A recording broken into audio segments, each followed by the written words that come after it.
My son stopped me at the hospital door after I'd driven 12 hours straight from Phoenix and said the words that would cost them everything. Dad, Michelle says she wants just immediate family for the birth. You understand, right? 4 days later, when Denver General Hospital called asking how I'd like to pay the $8,500 delivery bill with my forged signature, I smiled for the first time since my grandson was born. You see, I'm Timothy Patterson, 58 years old, and I spent 30 years as a financial crimes detective with Phoenix PD. Some people pick the wrong family to mess with. Let me back up and explain how we got to this moment of sweet justice. 3 weeks earlier, my daughter-in-law Michelle had called me, practically glowing through the phone. Tim, the baby's due any day now, and we'd love for you to be there when he arrives. You're going to be such an amazing grandfather. I should have known something was off when she started calling me Tim instead of Mr. Patterson.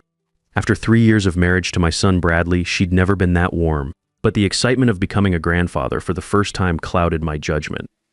At 58, I'd been dreaming of this moment since Brad announced the pregnancy 8 months ago.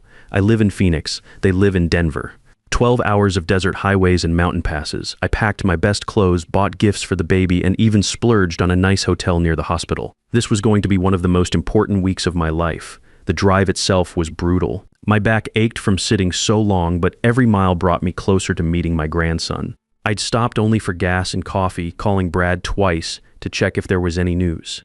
Both times, Michelle answered his phone, sweet as pie, telling me to drive safely and that they couldn't wait to see me. When I finally pulled into the hospital parking garage at 2 a.m. on Tuesday morning, exhausted but excited, I felt like I'd accomplished something important. The maternity ward receptionist told me Michelle was in labor, room 314. I practically floated down the hallway, my heart pounding with anticipation. That's when I found Brad pacing outside the delivery room, looking more stressed than excited. The moment he saw me, his face changed. Not relief, not joy, something closer to panic. Dad, what are you doing here? The question hit me like a punch to the gut. What do you mean? Michelle invited me. She said, you wanted me here for the birth? Brad's eyes darted toward the delivery room door, then back to me. He looked like a man caught between two impossible choices. She changed her mind about having family here. She wants it to be just us. But I drove 12 hours, Brad. I'm here now. I'm not asking to be in the delivery room, just to be nearby when my grandson arrives. I know Dad, but Michelle's really adamant about this. You know how emotional she gets. The doctor said stress could complicate the delivery.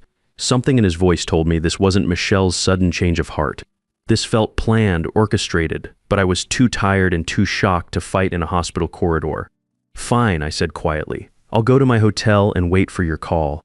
Brad looked relieved, which only confirmed my suspicion that I was being deliberately pushed out. Thanks, Dad. I'll call you as soon as the baby's born. I spent the next 8 hours in my hotel room checking my phone every 10 minutes. When Brad finally called at 10 a.m. Wednesday morning, his voice was exhausted but happy. Dad, he's here. Nathan Bradley Patterson, 7 pounds 2 ounces. He's perfect. Congratulations, son. When can I meet him? Another pause. Michelle's really tired, Dad. The delivery was rough. Maybe give us a day or two to settle in. I felt like I was begging for scraps from my own family. Brad, I'm his grandfather. I drove 12 hours to be here. I know, and we appreciate that. But Michelle needs to recover, you understand, right?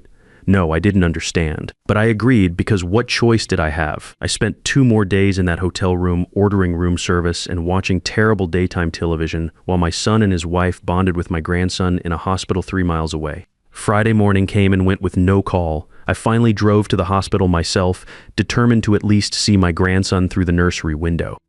That's when I discovered they'd already been discharged. I called Brad immediately. You took the baby home without even telling me? Dad, Michelle wanted to get home to her own space. She's been really anxious about germs and visitors. I'm not a visitor, Brad. I'm your father. I'm Nathan's grandfather. I know that. Look, maybe next month when things settle down, next month. I'd driven 12 hours to see my grandson next month. That's when I made the decision that would change everything. I hung up, packed my bags, and drove back to Phoenix. If they wanted to exclude me from Nathan's birth, fine. But they were about to learn that actions have consequences. The drive back was different. Instead of excitement, I felt something cold settling in my chest. In 30 years of police work, I developed instincts about people. Something about this whole situation felt wrong. Not just hurtful wrong, like I was missing something important. I pulled into my Phoenix driveway Saturday evening, exhausted and frustrated.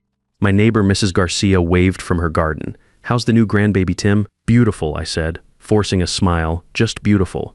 But as I walked into my empty house, I couldn't shake the feeling that this was just the beginning.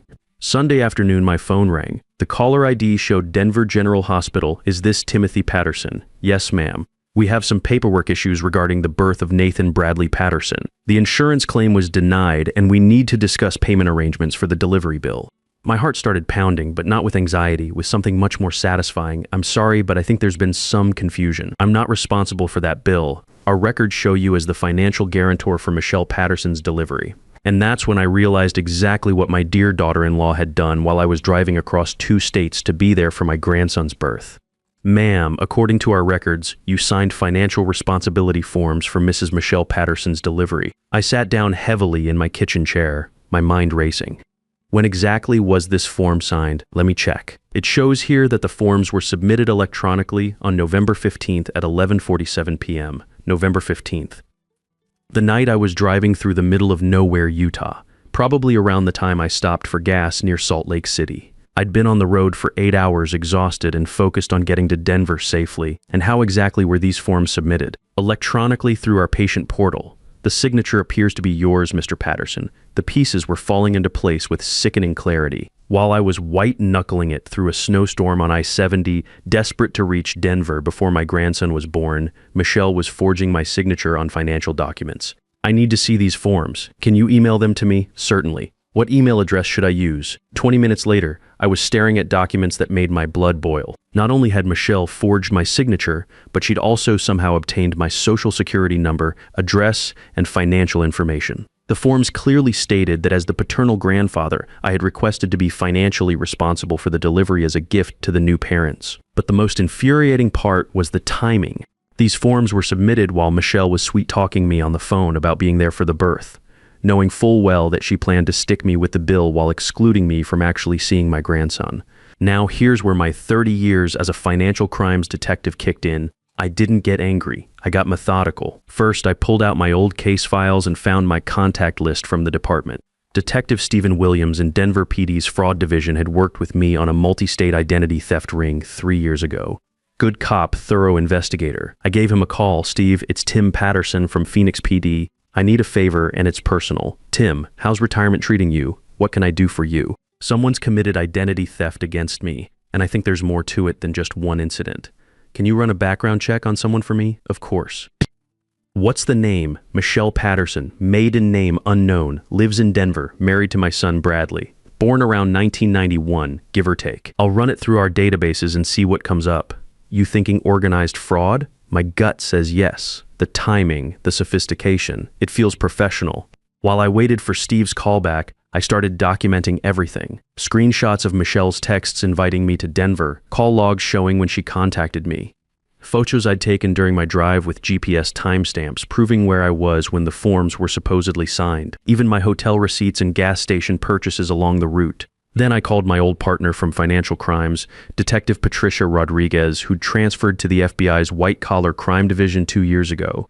Pat, I need some advice, hypothetically. If someone forged financial documents across state lines, what kind of charges are we looking at? Hypothetically, wire fraud, identity theft, potentially RECO if it's part of a larger scheme. Why, Tim? Someone ripping off retirees. Someone ripped off this retiree, and I think my daughter-in-law isn't who she claims to be. Email me everything you have. I'll take a look. Next, I set up my old surveillance equipment in my home office, hidden digital recorders, backup hard drives, a dedicated phone line for recording conversations. If Michelle wanted to play games with a retired detective, she was going to get the full treatment. My phone buzzed with a text from Brad. Dad, hope you made it home safely. Michelle's doing great and Nathan is such a good baby. We'll send pictures soon. Pictures. After excluding me from his birth and forging financial documents in my name, they thought pictures would smooth things over. I typed back carefully. Glad everyone's healthy. Looking forward to meeting Nathan soon. By the way, the hospital called about some paperwork issues. Nothing serious, just need to sort out some billing confusion. I wanted to see how they'd react to that. Would Michelle panic? Try to cover her tracks? In my experience, criminals always made mistakes when they thought they were safe. Tuesday morning brought Steve Williams' call back. Tim, you sitting down? Your daughter-in-law doesn't exist. What do you mean? Michelle Patterson, born 1991, no record in Colorado DMV, no social security history before 2021. Whatever name she was using before she married your son, it wasn't Michelle Patterson. My stomach dropped. What about social security fraud? That's where it gets interesting. The SSN she's using belongs to a Michelle Patterson who died in Idaho in 2019. Car accident. No family. Someone's been very clever about assuming a clean identity. Steve, this is looking like a federal case. Already made some calls. FBI's interested. You got someone there you trust? Pat Rodriguez, white-collar crimes. She's expecting my call? Good, Tim. I'm thinking your daughter-in-law is part of something bigger. We've had 3 cases in the past year involving fraud against law enforcement families. Always the same pattern. Someone marries in, gains access to financial information, then disappears with whatever they can grab. 3 cases: Phoenix, Albuquerque, and Salt Lake City. All cops or firefighters. All had their in-laws or family members defrauded by someone who turned out to have false identities. I felt cold all over. Steve, are you telling me my son was specifically targeted? That's what it's looking like. These people research their marks, Tim. They know cops have steady incomes, good credit, access to databases, and family members who trust them. Your son's a paramedic, right? First responders are prime targets. After hanging up, I sat in my kitchen staring at my hands. This wasn't just about a forged hospital bill. Someone had infiltrated my family, manipulated my son into marriage, and was systematically stealing from us, and they'd picked the wrong retired detective to mess with. I called the hospital back. This is Timothy Patterson. I just reviewed the financial responsibility forms and I need to report fraud.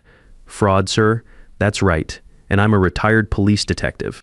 I know exactly what you're looking at here. For the next hour, I provided the hospital's legal department with every detail of Michelle's deception. They were particularly interested in the fact that Michelle had invited me to Denver while simultaneously committing fraud in my name. Mr. Patterson, this is indeed a serious matter. We'll be filing a police report and turning this over to our fraud investigation team. In the meantime, all charges to your name are suspended pending investigation. After hanging up, I sat in my kitchen staring at my phone. Michelle had played this perfectly, or so she thought. She'd gotten me out of the way during the birth, had her private family moment, and planned to stick me with an $8,500 bill as a final insult. What she didn't know was that I'd spent 30 years investigating people exactly like her, and now I was going to use every trick I'd learned. My doorbell rang that afternoon. Through the peephole, I could see a woman in her 30s holding a manila envelope. Timothy Patterson? Yes. I'm Agent Patricia Rodriguez, investigator with Denver General Hospital's Fraud Prevention Department. I have some documents for you to review. She handed me the envelope and waited while I opened it. Inside were printed copies of security footage from the night the fraudulent forms were submitted. The screenshots showed Michelle at a computer in the hospital's family lounge, typing on their patient portal system. Mr. Patterson, these images were captured at 11:52 p.m. on November 15th, approximately 5 minutes after the financial responsibility forms were submitted under your name. There was Michelle, clear as day, hunched over a laptop in the hospital's waiting area. The timestamp showed I was still 4 hours away from Denver, somewhere in the Utah mountains with no cell service. What happens now? I asked. The evidence is overwhelming. Hospital fraud is a federal offense when it involves identity theft across state lines. Your daughter-in-law is looking at significant jail time and financial penalties. As Agent Rodriguez drove away, I knew it was time to take this investigation to the next level. I called my FBI contact, Patricia Rodriguez from White Collar Crimes. Pat, it's Tim. I'm ready to discuss that hypothetical case. Send me everything. I'll review it tonight and get back to you tomorrow. That evening, I got a call that changed everything.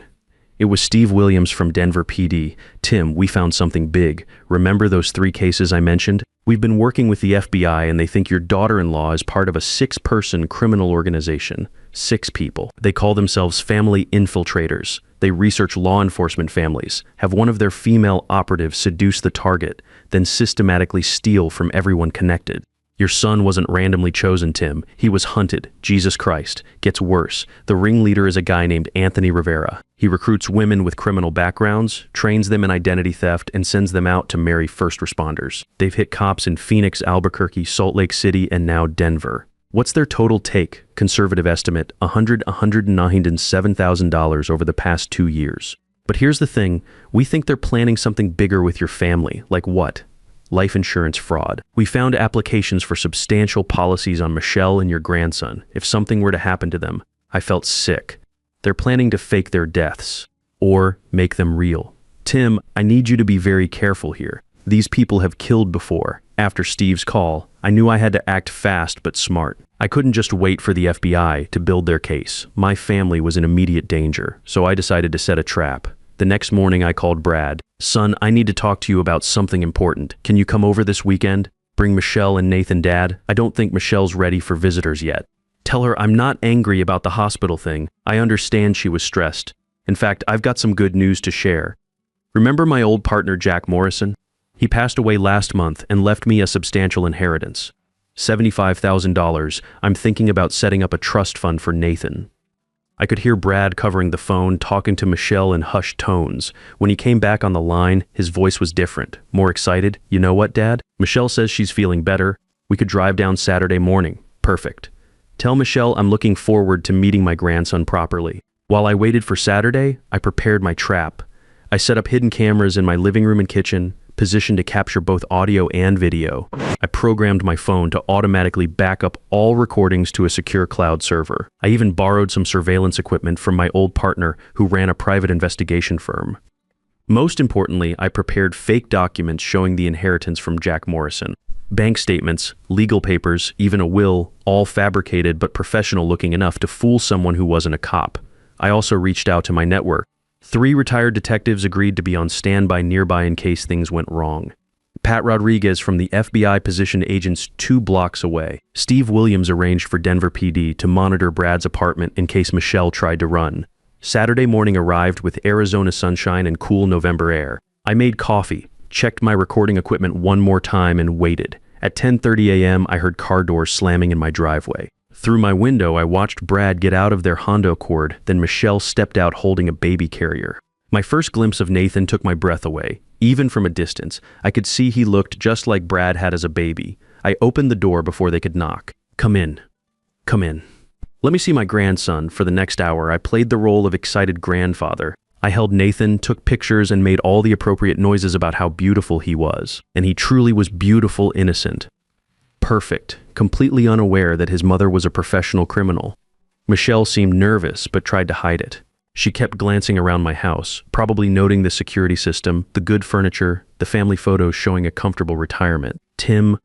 Brad mentioned something about an inheritance. There it was. The hook was in the water, and she'd taken the bait immediately. Oh yes, quite a windfall actually. My old partner Jack left me $75,000. I'm thinking about investing it in Nathan's future. Michelle's eyes lit up. That's so generous of you. What kind of investment were you thinking? Well, I was hoping to discuss that with you and Brad. You're the boys' parents after all. Maybe we could set up some kind of trust fund, or maybe help with a larger expense you might be planning. I watched her carefully. This was the moment of truth. Would she try to con me or play it safe? She didn't disappoint, actually, Tim. Brad and I have been talking about buying a house. Something with a yard for Nathan to play in when he gets older. But the down payment requirements these days are just impossible. How much are we talking about? She glanced at Brad, who was playing with Nathan and not really paying attention to our conversation. Well, we found this perfect place in a great neighborhood. It's $425,000, so we'd need about $50,000 for the down payment. $50,000, I repeated, making sure my hidden cameras caught every word. That's a significant chunk of the inheritance. Oh, we wouldn't expect you to pay for all of it. Maybe you could help with part of it? Even $20,000 or $30,000 would make such a difference. I pretended to consider this.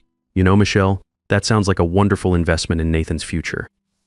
Tell you what, why don't you send me the details about this house? The address, the realtor's information, maybe some photos? I'd love to see where my grandson might grow up. Of course, I can email you everything tonight. Perfect. And Michelle, I'll need some financial information from you and Brad. Bank statements, credit reports, that sort of thing.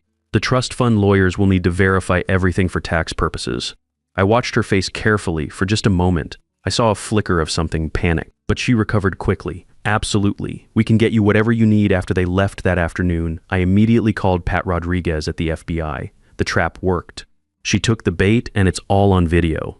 Excellent. We've been monitoring her communications. She's already texted someone about your inheritance. We think it's Anthony Rivera, the ringleader. What's the next step? We wait. If our profile is correct, she'll try to steal the entire $75,000 within the next week. When she does, we'll have her on federal wire fraud charges. I didn't have to wait long. Tuesday morning, I got a call from my bank. Mr. Patterson, we're calling to verify a large wire transfer request from your account. Someone claiming to be you called this morning requesting to move $75,000 to an account in Colorado. I made no such request. Can you trace the call? Yes, sir. It came from a Denver number registered to Michelle Patterson. Please flag my account for fraud protection and document everything. I'll be filing a police report this afternoon. That afternoon, my doorbell rang. It was Steve Williams from Denver PD, along with 2 FBI agents. Tim, we've got her. Michelle Patterson, aka Lisa Marie Foster, is under arrest for wire fraud, identity theft, and conspiracy to commit financial crimes. What about Brad and Nathan? Your son is safe. We arrested Michelle at a coffee shop 3 blocks from their apartment. She was meeting with Anthony Rivera to plan the wire transfer. We got him too. How much did you recover? $107,000 from their organization, plus we prevented the theft of your fake $75,000. Turns out they've been planning this Denver operation for 8 months. Your son was specifically targeted because of his connection to you. That evening, Brad showed up at my house holding Nathan, looking like his world had collapsed. Dad, I don't understand any of this. They're saying Michelle isn't even her real name. I guided him to my kitchen table and poured 2 cups of coffee. Son Michelle is a professional criminal. Her real name is Lisa Marie Foster, and she's part of an organized crime ring that targets law enforcement families. But we've been married for 3 years. We have a child together. I know, and I'm sorry you're going through this, but Brad, she never loved you. You were a mark chosen specifically because you're a paramedic with a retired police detective for a father. I spent the next 2 hours explaining everything to Brad. The fake identity, the pattern of crimes, the wire fraud attempt, even the life insurance policies we'd discovered. By the end, he was crying. Dad, how could I have been so stupid? You weren't stupid. You fell in love with someone who turned out to be a lie. That's not your fault. What happens to Nathan? Is he even legally mine? We'll figure that out with lawyers. But Brad, you're his father in every way that matters, and we're going to make sure he's safe. The trial took place 6 months later. Michelle, whose real name was indeed Lisa Marie Foster, pled guilty to 14 counts of wire fraud, identity theft, and conspiracy. She received 18 years in federal prison. Anthony Rivera, the ringleader, got 25 years. During the sentencing hearing, Michelle finally dropped her mask completely. When the judge asked if she had anything to say, she stood up and looked directly at me. You think you're so smart, old man, but there are others like me out there. You can't protect everyone, maybe not. I replied from the gallery, but I can protect my family, and now 6 other families won't have to go through what we did. The federal investigation ultimately led to the arrest of the entire criminal network. They recovered $107,000 in stolen assets, which was distributed among the 12 victim families across 4 states. Brad and Nathan moved back home with me while Brad rebuilt his life. We established legal paternity, got Nathan's birth certificate corrected, and started the slow process of healing. Some evenings, I sit on my front porch watching Brad play with Nathan in the yard, and I think about how close we came to losing everything. Michelle's plan hadn't just been to steal money, they were planning to fake Nathan's death in a car accident, then disappear with him and the life insurance money. If I hadn't reported that hospital bill, if I hadn't used my detective training to investigate, Nathan would have grown up in a criminal enterprise, probably trained to commit the same crimes against other innocent families. Brad asks me sometimes how I knew to set the trap, how I figured out what Michelle was really planning. 30 years of police work teaches you to recognize predators, I tell him. But more than that, when someone threatens your family, you do whatever it takes to protect them. Nathan's 2 years old now, walking and talking and calling me Grandpa Tim. He'll never remember his mother, and maybe that's for the best. What he will know is that his family fought for him, protected him, and made sure he grew up safe. Sometimes the best thing you can do for someone you love is refuse to let them get away with destroying themselves. Michelle learned that lesson in federal prison. But more importantly, Nathan will grow up knowing the difference between people who protect families and people who prey on them. Because sometimes being a grandfather means being willing to fight for what's right, even when it's hard, especially when it's hard. Trust your intuition when something feels wrong, even if it concerns family, because true love doesn't require you to ignore warning signs or tolerate disrespectful treatment. The skills and experience you've accumulated throughout your career are not just professional qualifications, but also tools to protect those you love most when life becomes dangerous.